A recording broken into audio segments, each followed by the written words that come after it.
Gara-gara Pak Jokowi nih, keluarganya Dokter Tifa jadi kena bullying dari masyarakat. Salam APBN, ambil positif, buang negatif, tonton videonya sampai habis. Dokter Tifa mengaku bahwa anaknya bahkan keluarganya sampai mendapatkan teror dari masyarakat nih gara-gara Pak Jokowi nih, parah nih Pak Jokowi nih. Keluarga saya, anak-anak saya mengalami teror.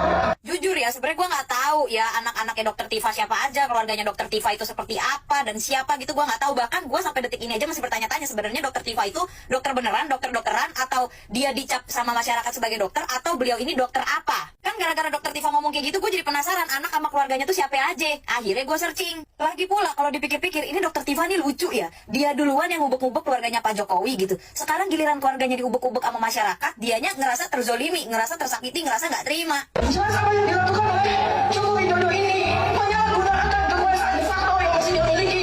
Ini gue bingung kenapa dia jadi nyalain Pak Jokowi, dibilang Pak Jokowi masih menggunakan kekuasaan. Sekarang gini ya, Pak Jokowi itu 2 periode 10 tahun menjadi Presiden Republik Indonesia. Ya otomatis beliau itu punya massa gitu, punya masyarakat, bahkan punya kebaikan dan hati tersendiri di hati para pendukungnya gitu. Jadi bukan Pak Jokowi menggunakan kekuasaan, ya emang masyarakat aja masih banyak yang dukung Pak Jokowi. Lu aja yang ribet Dokter Tifa. Ngapain lu nyalain Pak Jokowi? Lu sendiri yang cari perkara. Nih kalau udah begini nih ujung-ujungnya udah nggak usah minta tolong rakyat yang mana?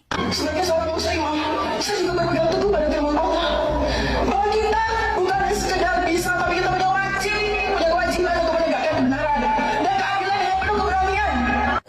Udah mulai bawa agama nih, mulai bawa muslimah-muslimahan nih. Ngomongin kewajiban menegakkan keadilan dan kebenaran dengan penuh keberanian, ya udah lu adepin deh tuh.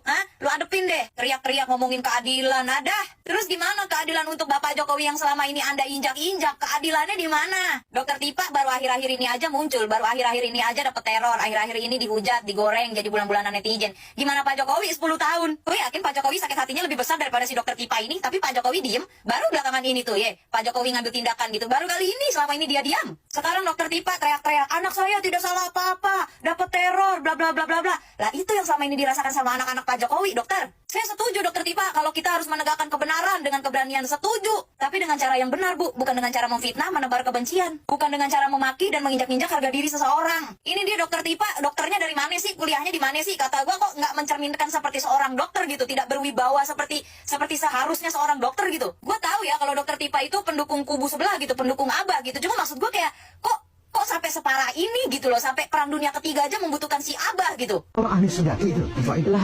Kan dari kata-katanya bisa dilihat, Anies itu dibutuhkan oleh dunia. Perang dunia ketiga itu membutuhkan Anies Baswedan. Anies itu harus levelnya jadi sekjen PBB. Allah belum memberikan kepada dia tugas sebagai presiden karena Anies ditunggu di dunia internasional. Oke, bukan ditunggu di penduduk DKI itu. Anies Palestina tuh mendukung